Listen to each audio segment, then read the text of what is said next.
Orang beriman nanti ditimbang di hari kiamat pahalanya, dosanya. Fa amma man thaqulat mawazinuhu fahuwa fi 'ishatir radiyah. Siapa orang beriman yang ditimbang amalnya lebih banyak baiknya daripada dosanya, maka setelah ditimbang dia masuk surga. Wa amma man khaffat mawazinuhu fa ummuhu hawiyah. Assalamualaikum warahmatullahi wabarakatuh. Kaum muslimin muslimat dimanapun anda berada, alhamdulillah kita memuji Allah SWT dan bersyukur kepadanya. Saya sekarang sedang berdiri di lokasi pembangunan pesantren putri pesantren Rofiuddin Yayasan Barokah Sumatera Utara. Alhamdulillah kita sudah mulai menggali pondasi untuk membangun gedung bertingkat 2 bagi tempat pembelajaran anak-anak putri kita menghafal Al-Quran dan mendalami syariat Islam serta berakhlakul karimah. Wanita adalah tiang negara. Jika baik wanita, baiklah negara. Jika rusak wanita, rusaklah negara. Pesantren ini sebenarnya sudah 2 tahun berjalan lebih, dan pesantren wanita sudah berjalan 7 tahun. Tetapi gedungnya masih menyewa. Alhamdulillah sekarang sudah dijual oleh pemiliknya dan kita ambil alih untuk menjadi bangunan milik Yayasan Barokah Sumatera Utara. Akan dibangun permanen bertingkat 2 dalam tempo yang sesingkat-singkatnya agar anak-anak kita tidak terganggu dalam melaksanakan belajar dan mengajar Al-Quran di tempat ini. Salurkan bantuan Anda kepada Yayasan Barokah Sumatera Utara untuk menyelesaikan bangunan ini pada nomor rekening 76262627777 Bank Syariah Mandiri. Saya ulangi, Bank Syariah Mandiri, nomor rekening 76262627777 atas nama Yayasan Barokah Sumatera Utara. Semoga Allah SWT membalasi dengan sebesar-besar pahala dan mengganti dengan seluas-luas rezeki. Saya Tengku Zulkarnain, Ketua Yayasan Barokah Sumatera Utara, mengucapkan terima kasih. Wassalamualaikum warahmatullahi wabarakatuh. Ya Allah ya Basir, ya Sami'u ya Alim, ya Hayyu ya Qayyum, bi rahmatika astaghfir.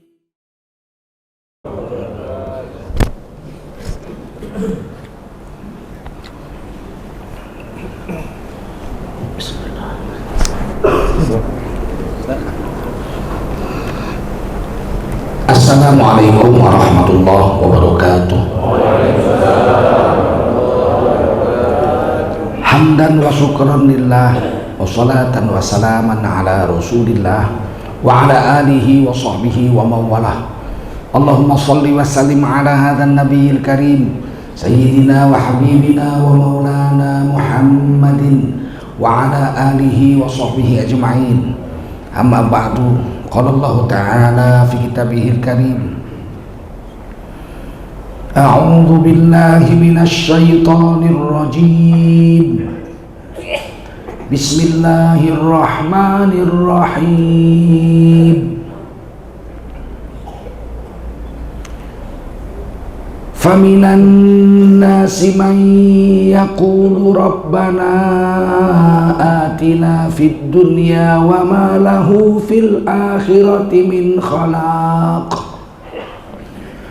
Wa minhum man yaqulu rabbana atina fid dunya hasanatan wa fil akhirati hasanah wa fil akhirati hasanatan wa qina adzaban nar. Ulaika lahum nasibun mimma kasabu wallahu sari'ul hisab. Qala Rasulullah sallallahu alaihi wasallam, man kharaja fi talabil ilmi fahuwa fi sabilillahi hatta yarji'. Baginda Rasul bersabda, siapa keluar untuk mendapatkan ilmu, orang itu adalah orang yang berjihad fi sabilillah sampai dia kembali ke tempatnya. Mudah-mudahan kita semua mendapatkan pahala jihad dari Allah SWT. Amin. Sadaqallahul azim. wa sadaqa rasuluhun nabiyul karim wa nahnu ala dzalika minasyahidin wasyakirin walhamdulillahi rabbil alamin. Para ulama, tuan-tuan guru yang dimuliakan Allah SWT, Bapak Imam kita yang telah mengantarkan kita sholat subuh bersama-sama tadi, mudah-mudahan Allah memberi barokah dan rahmat pada Pak Imam dan pada kita semua. Ada sahabat saya Tengku Isra dari ID yang mendampingi saya sejak perjalanan dari Sabang sampai terakhir hari ini di Langsa. Mudah-mudahan Allah memberi kita nikmat yang besar atas agama ini, amin. Tokoh-tokoh masyarakat, di sini ada bapak kita, Bapak Haji Sofyan Fakih, tadi sibuk menghidupkan AC supaya kita sejuk di dalam tempat ini. Tokoh agama, tokoh masyarakat, tokoh pemuda, tokoh wanita, hadirin wal hadirat yang dimuliakan Allah SWT. Wajiblah kita bersyukur kepada Allah SWT. Salawat dan salam kita sampaikan untuk baginda Rasulullah SAW. Hari ini saya gembira sekali, yang hadir ramai sekali, Masya Allah. Kalau subuh sudah begini rata-rata di semua masjid seluruh Indonesia, insya Allah tidak lama lagi negeri ini akan berubah menjadi negeri yang baldatun thayyibatun. Ujian iman itu bagi orang Islam adalah sholat subuh berjemaah. Kalau sholat subuh berjemaah sudah rame, artinya orang munafik sudah sedikit. Sebab orang munafik dulu sholat zuhur, asar, maghrib datang ke masjid rame-rame.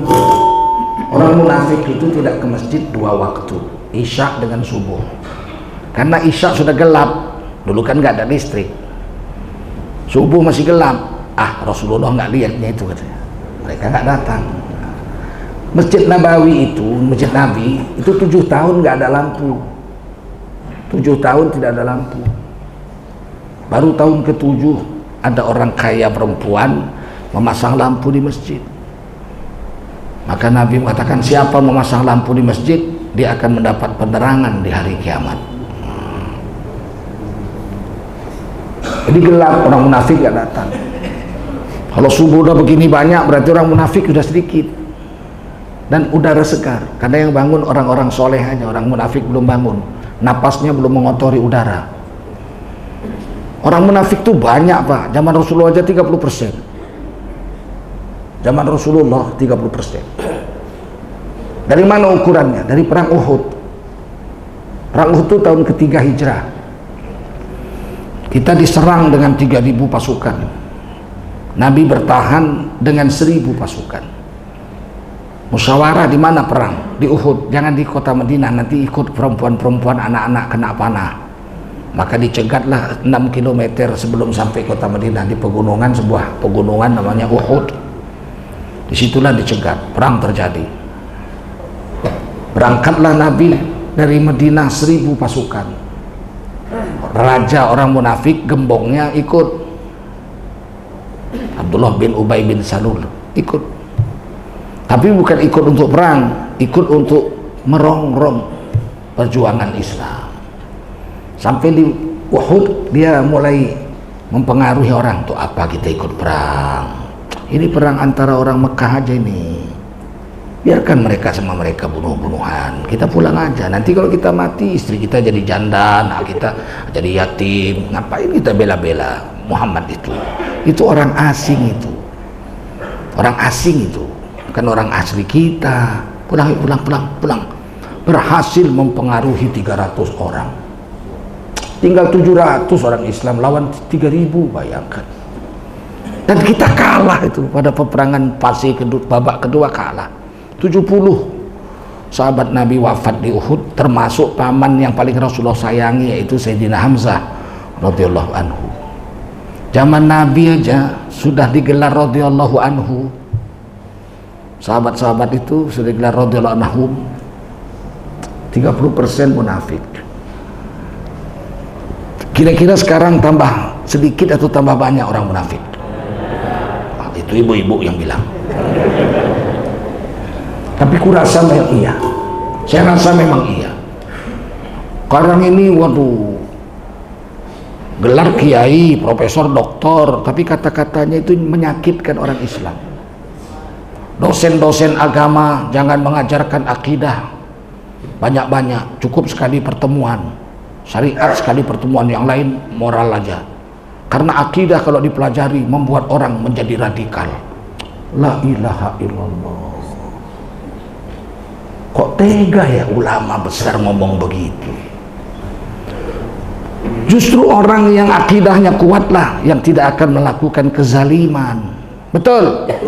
Karena dia tahu Allah Maha mengetahui baik yang kita zahirkan, baik yang kita simpan di hati. Wa a'lamu ma tubdun wa ma kuntum taktumun. Allah tahu apa yang kau simpan di hatimu, apa yang kau sebutkan. Allah tahu yang kau simpan di hatimu, Allah tahu. Allah itu Maha melihat. Yang dilihat Allah itu yang berbentuk ataupun yang tidak berbentuk. Beda dengan kita. Kalau kita melihat yang berbentuk, itu pun belum tentu betul. Bisa aja salah. Ganteng kita lihat, sekali kita dekati hitam. Cantik dari jauh, dekati pesek. Belum tentu betul yang berbentuk itu. Kalau Allah melihat dengan pas yang berbentuk ataupun yang tidak berbentuk. Goresan hatimu Allah lihat. Goresan hati nggak berbentuk, ada bentuknya, Allah lihat. Allah mendengar, kita mendengar, tapi yang berbunyi itu pun belum tentu betul yang kita dengar itu. Kadang-kadang salah. Ceramah sambil ngobrol, kata Ustadz tuh, saya tadi pagi sarapan pagi makan pulut sekepal. Hah? Dia sambil ngobrol, patut Ustadz tuh gemuk, sarapan pagi makan pulut sekapal. Salah. Kata Ustadz tuh, tapai boleh dimakan. Dia pulang dia bilang sesat tengkusukan lain. Kenapa? Tupai boleh dimakan. Yang bunyi aja salah kita dengar. Allah tuh mendengar yang bunyi dan mendengar yang tidak berbunyi. Allah mendengar jeritan batinmu. Jeritan batin bunyi nggak?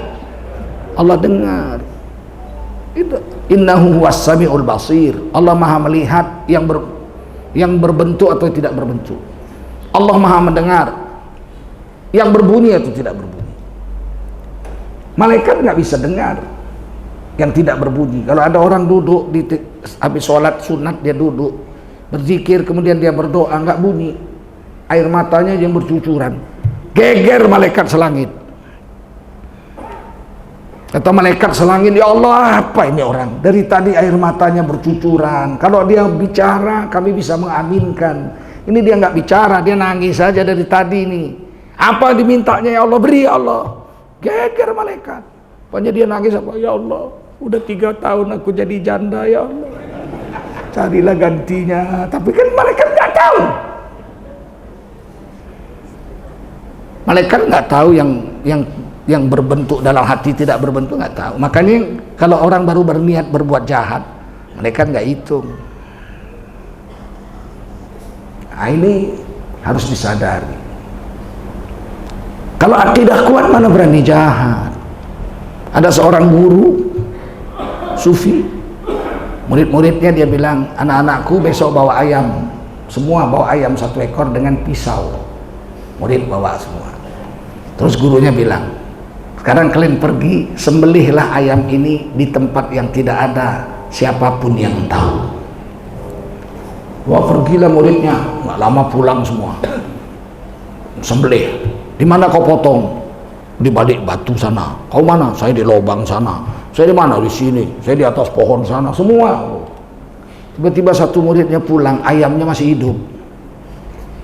Kenapa kau nggak potong ayam? Kata gurunya. Kemana-mana aku pergi, tetap aja kurasa ada yang melihatnya. Ah, siapa? Allah SWT melihat.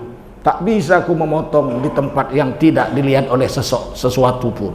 Ada sesuatu yang Maha melihat, yaitu Allah SWT. Cuman satu murid yang lulus. Kenapa? Akidahnya kuat. Tiba-tiba jangan belajar akidah, nanti jadi radikal. Ku cabut kumis muridnya.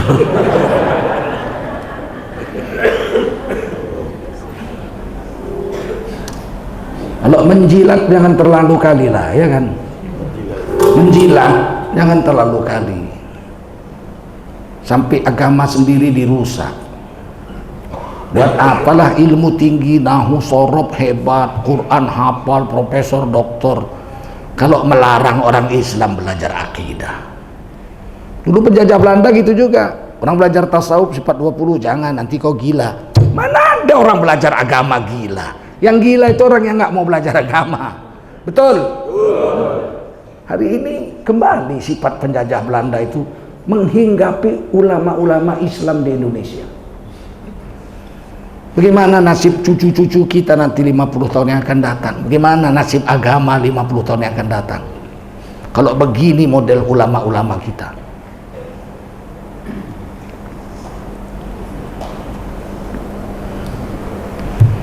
Tahu lagi saya macam mana. Saya udah tua, sebentar lagi pun akan mati. Bagaimana cucu-cucu kita nanti? Dia alim, ahli agama, profesor doktor, bahasa Arabnya hebat, tapi dilarangnya cucu kita belajar akidah. Coba, macam mana itu?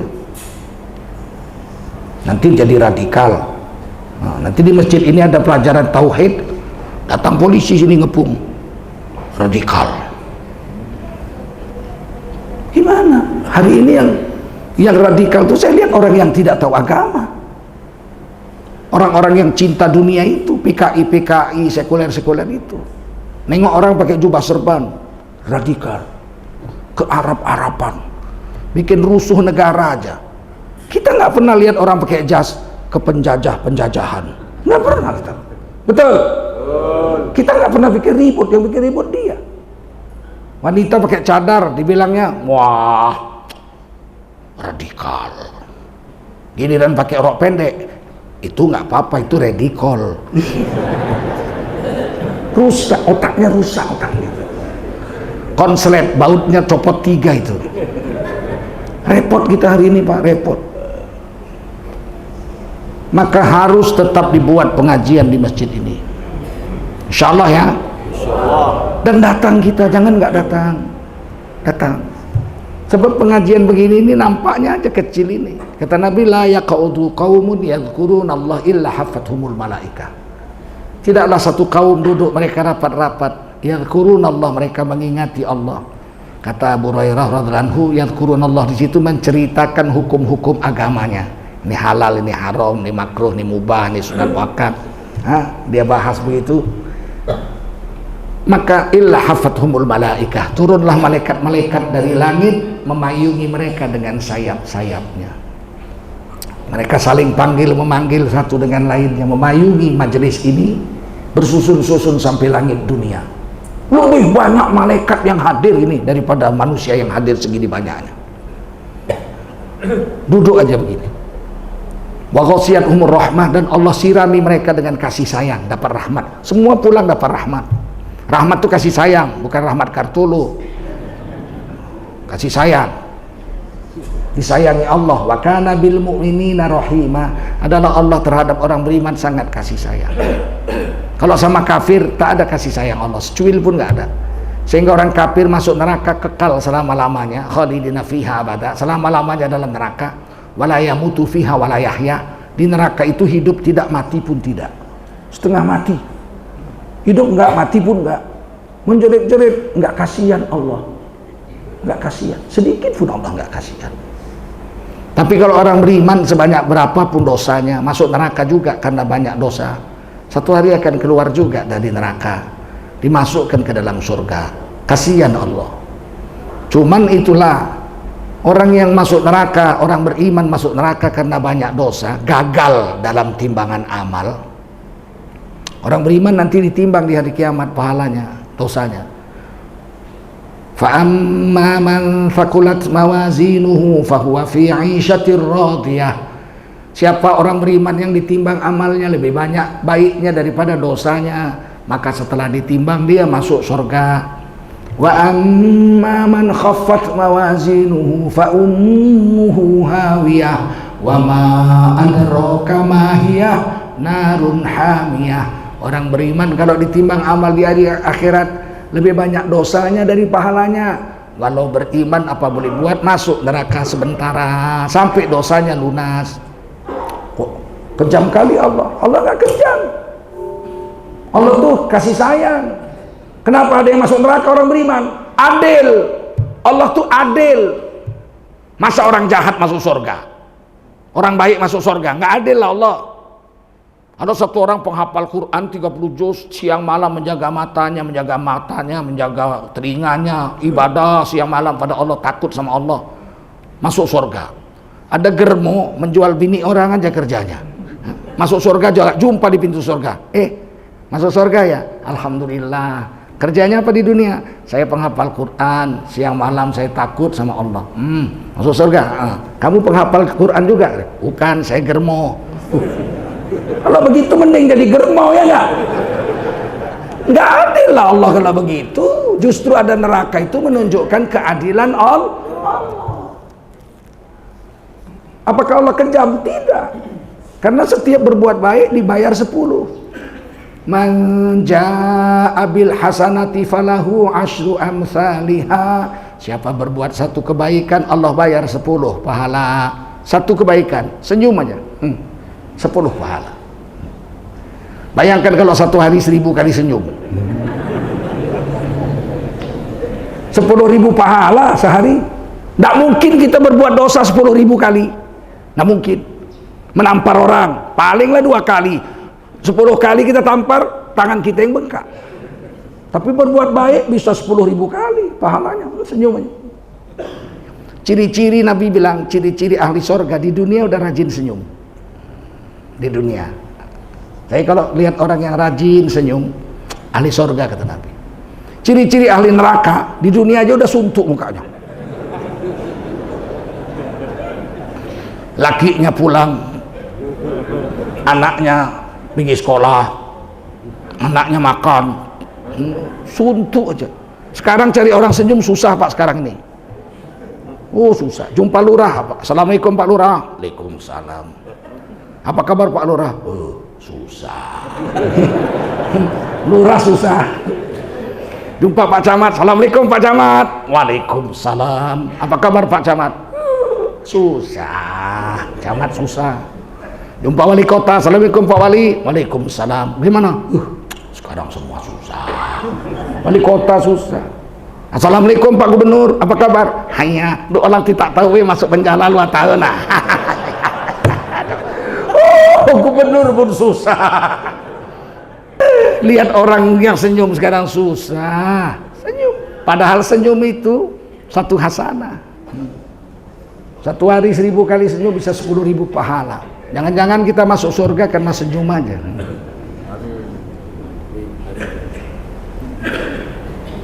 Tapi kalau berbuat jahat 1 dibayar 1. Kalau berbuat baik 1 dibayar 10. Nun 10 pahala. Nun 10 pahala. Nun 10 pahala. Shadaqallahul azim. Loh, kau cuma baca nun aja. Kalau nun kenapa rupanya?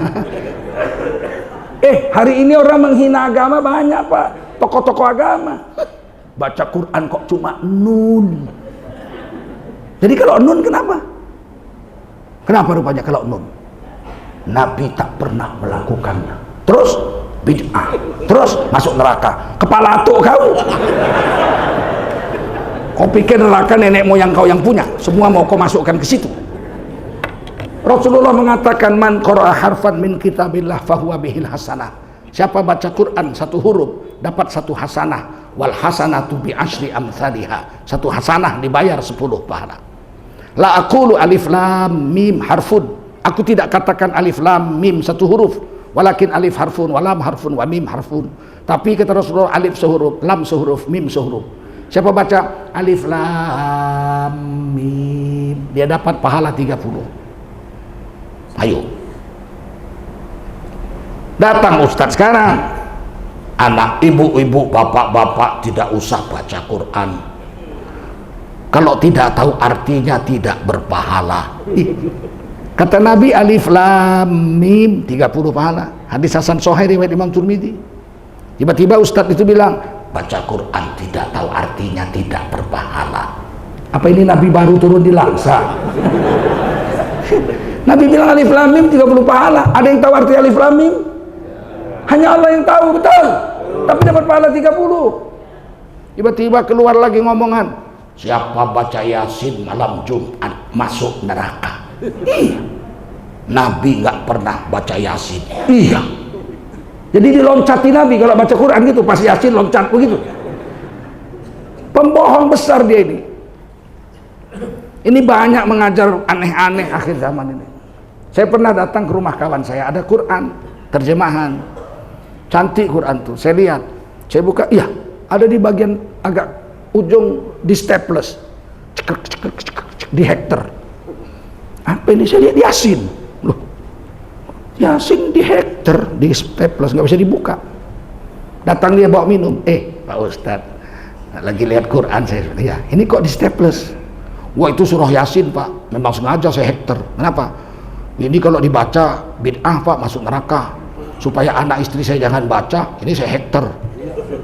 Digunting aja, dia bilang sekalian buang.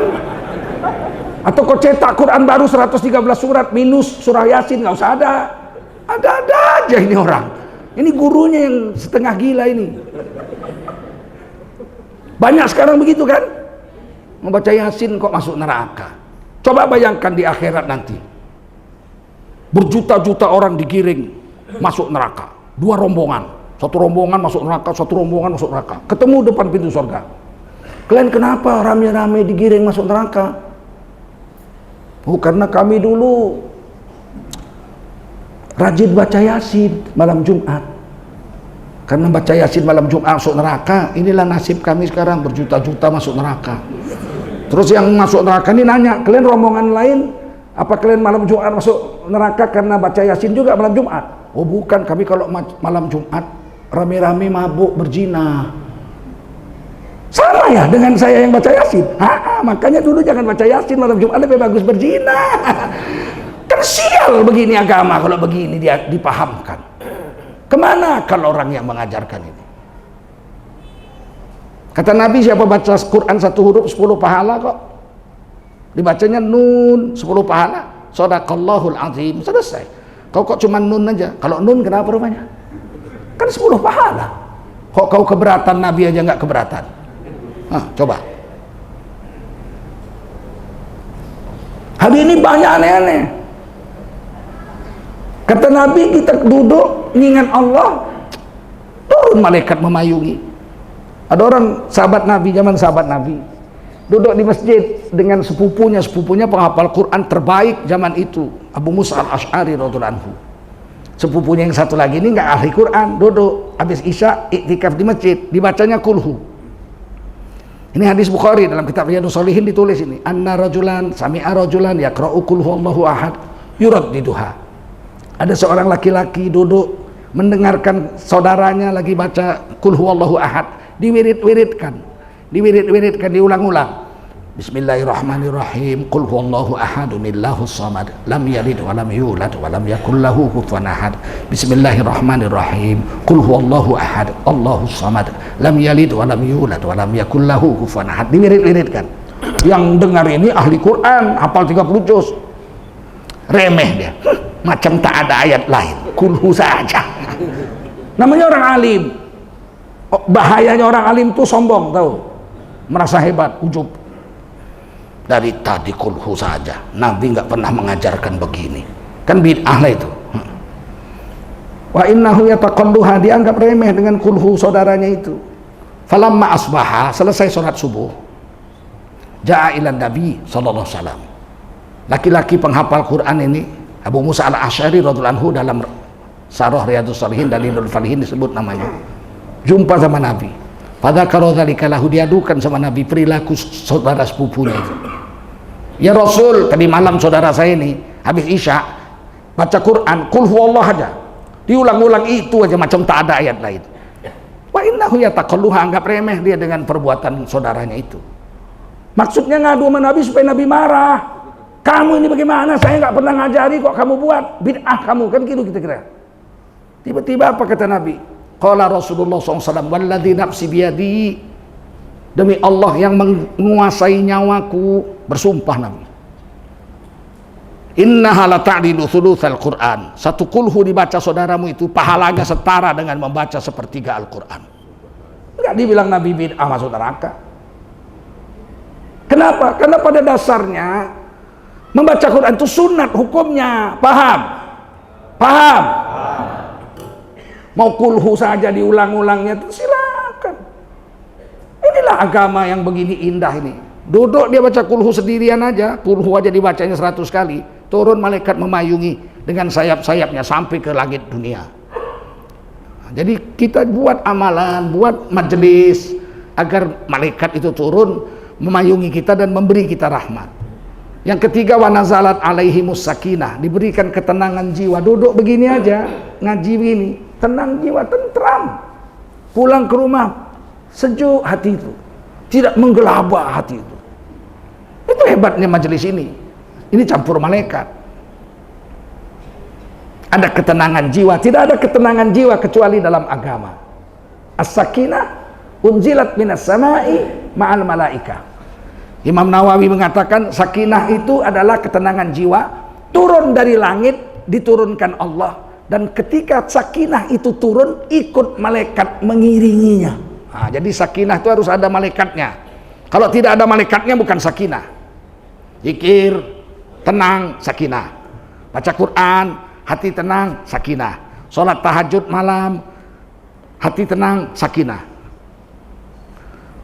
Pergi ke Bali, berjemur-jemur di pantai, buka aurat macam buaya, gelinding macam buaya. Nggak tenang itu apa pula? Oh tenang, saya senang. Itu tidak ada sakinah. Mana ada sakinah jadi buaya? Nggak ada sakinah. Sakinah hanya ada dalam agama. Berjoget dia pakai organ tunggal sama bini orang, agak kanan, agak kanan, agak kanan dan ke kanan, agak kiri, agak kiri. La ilaha illallah. Zaman Pak Harto 32 tahun nggak pernah kita lihat Pak Harto menyanyi, betul? Joget apalagi, betul? Sekarang asal habis rapat pejabat-pejabat langsung main organ tunggal. Ke kanan, agak kanan, agak kanan, agak kiri, agak kiri. Sama bini orang. Aku kalau biniku joget sama laki orang, ku jambak. Aku yang bayar mahar, laki orang pula yang menjogetinya, ya enggak? Kalau mau joget sama aku kau di kamar, joget sama laki orang pula. Bangga pula kadang-kadang laki itu, tengok biniku hebat joget. Memang udah gila. Tidak ada sakinah di situ. Yang keempat, wa dzakarahumullahu fiman indahu. Duduk mengaji begini, nama kita satu-satu disebut di langit, sehingga seluruh malaikat kenal dengan dia. Ada orang yang selalu datang ke majelis taklim, majelis zikir, di dunia tidak terkenal, tinggal di pinggir hutan, istrinya pun melarikan diri, tinggal sebatang kara karena miskinnya, tapi sering datang ke majelis taklim, majelis zikir. Ketika dia mati, seluruh malaikat selangit mendoakan akan kemuliaannya. Begitu. Tidak terkenal di dunia tapi masyhur di langit. Yang terakhir di hadis yang lain, ketika kita berdiri mau pulang, malaikat menjerit di langit, "Qumu maghfuran lahu." Bangunlah, maghfuran lakum. Bangunlah. Dosa-dosa kamu semua sudah pun diampuni oleh Allah Subhanahu. Qumu maghfuran lakum. Kamu berdiri, semua dosa kamu sudah diampuni. Dosa yang kita bawa sebanyak bintang di langit, sebesar gunung kita pikul. Ini dosa kita bawa, Pak. Jangan dibilang tak dibawa. Dosa itu tidak tinggal di lemari rumah kita. Dosa itu lengket di tubuh kita.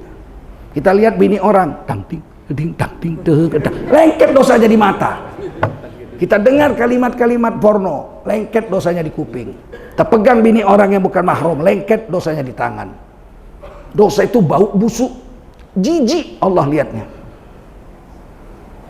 Begitu dia berwudu, bergugurlah dosa-dosa itu dari anggota wudu yang kena air wudu itu. Kharajat khotoyahu min jasadihi, berbersihlah, dicuci air wudunya. Berarti kan lengket. Kalau orang berwudu, bersih dosa yang di matanya, di mulutnya, di tangannya. Berarti kan lengket, betul nggak? Orang bisa dicuci kok dengan air wudu. Dosa itu dibawa. Kita nggak lihat, tapi binatang lihat. Anjing lihat. Makanya kalau orang pulang sholat bersubuh begini lewat depan anjing, anjing nggak berani itu. segan anjing tuh. Segan. Karena ada nur. Coba pulang main gapli, main batu. Lewat depan anjing, dikejar anjing. Kenapa? Karena dilihat anjing itu serupa dia. Saingan nih, saingan kan.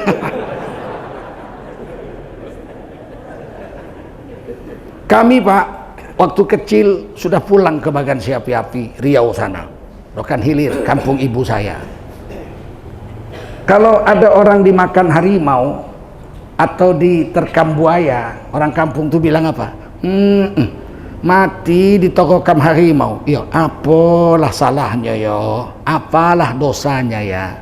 Kok sampai dimakan harimau dia? Si anu diterkam buaya kemarin. Apalah dosanya yo? Ditokokam buaya dia. Jadi yang diterkam buaya itu orang berdosa. Yang dimakan harimau itu orang berdosa. Nggak ada imam masjid dimakan harimau. Nggak berani harimau sama orang sholat. Saya belakangan melihat video dari, saya selalu beli waktu anak saya nggak sekolah, anak saya sekolah di rumah dengan kami, tanah saja ke sekolah.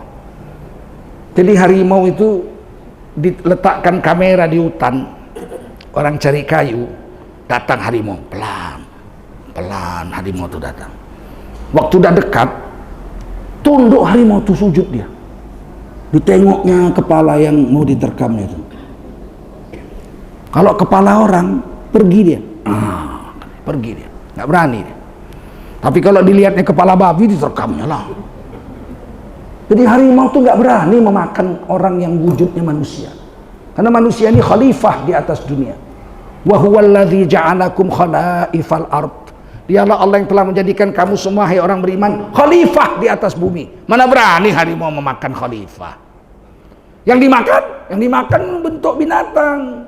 Kepala monyet, kepala anjing, makanan lezat dimakannya. Tidak ada orang soleh dimakan harimau. Sini dulu banyak harimau, kata nenek saya. Nenek saya orang Kuala Simpang.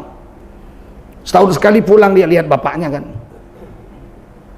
Jalan kaki dari Banua Raja sampai Seruai, karena ibunya orang Seruai. Dari istana Banua Raja itu. Zaman dulu mana ada kendaraan, naik kuda perempuan. Dibawanya bapak saya itu masih umur 4 atau 6 tahun jalan kaki. Dari Banua Raja Kuala Simpang sampai Seruai. Kadang-kadang kata bapak saya jumpa harimau. Orang jalannya jalan tikus gitu, kanan kiri lalang, rumput. Apa kata nenek saya itu? Jangan lari ya nak, jangan lari. Itu kucing besarnya itu nak. Tenang aja, zikir la ilaha illallah. Lewat aja depan harimau, dia sama harimau itu nengok nenek saya. Kasihan janda nih katanya kan gitu. Nggak dimakan. Bapak saya bilang beberapa kali pulang jumpa harimau nggak ada masalah. Coba sekarang tes, berani nggak lewat depan harimau?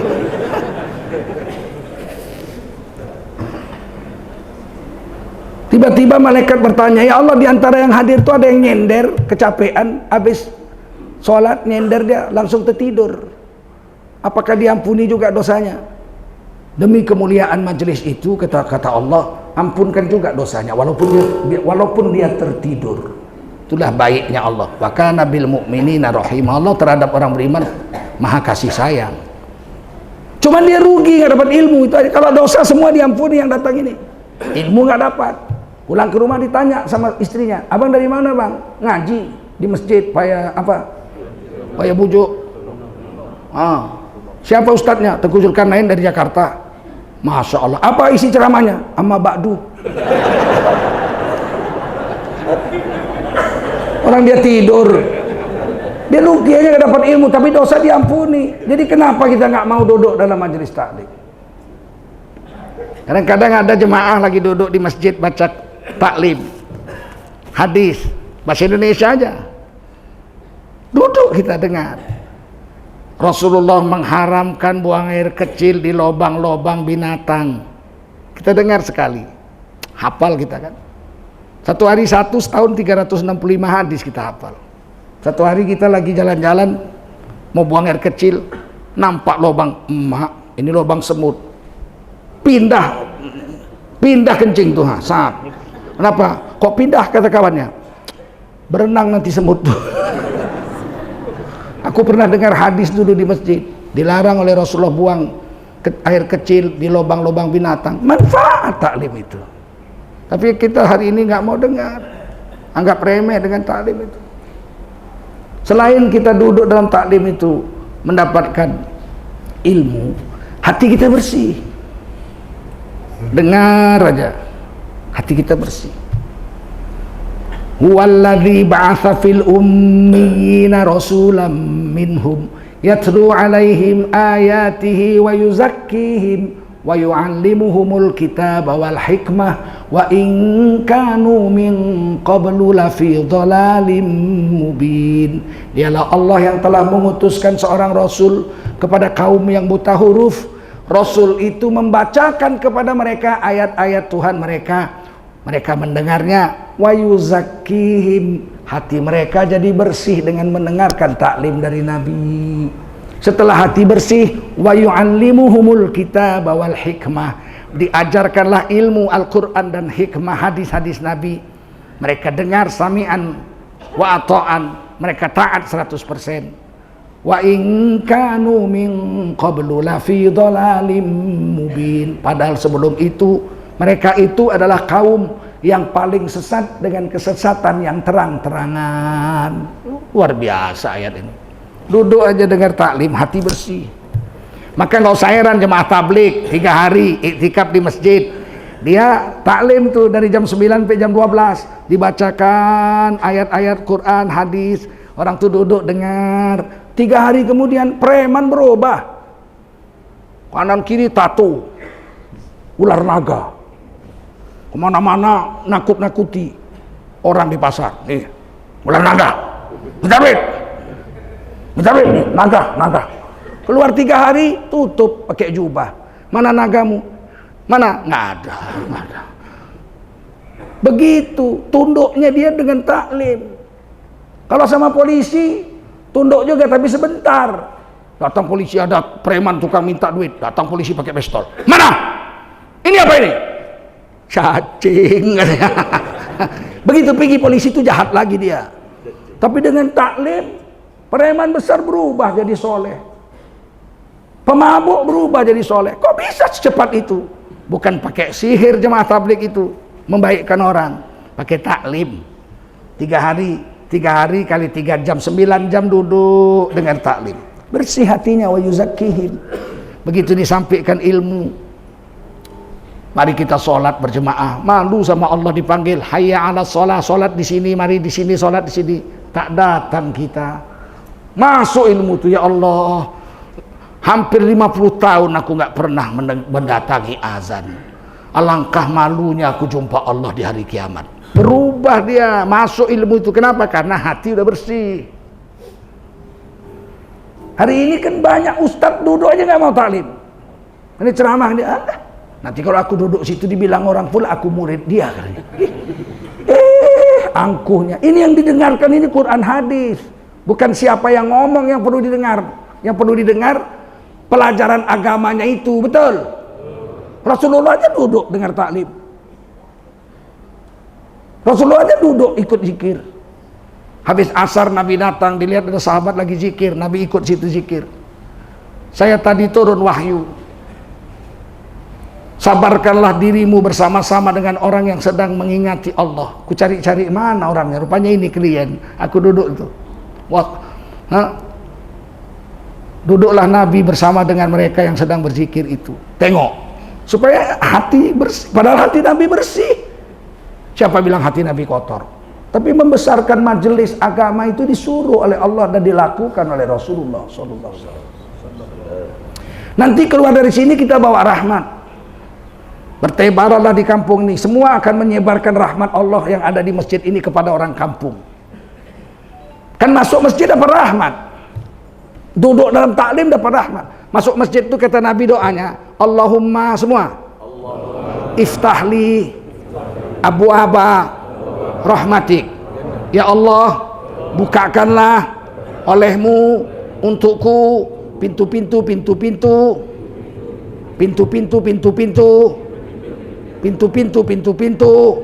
rahmatmu. Pintunya aja banyak, apalagi rahmatnya pasti lebih banyak. Masuk masjid apa rahmat? Keluar masjid langkahkan kaki kiri, baca doa, Allahumma inni as'aluka min fadlik.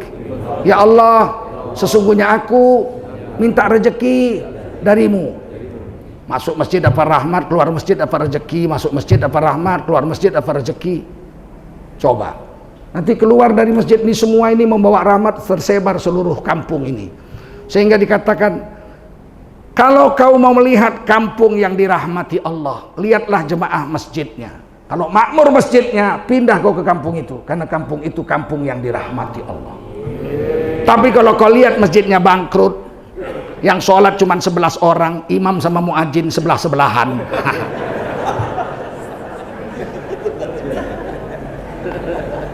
Hati-hati kau tinggal di kampung itu. Jangan-jangan ikut dibenamkan ke dalam tanah kau bersama orang-orang itu. Betul. Ya Allah ya Basir, ya Sami'u ya Alim, ya Hayyu ya Qayyum bi rahmatika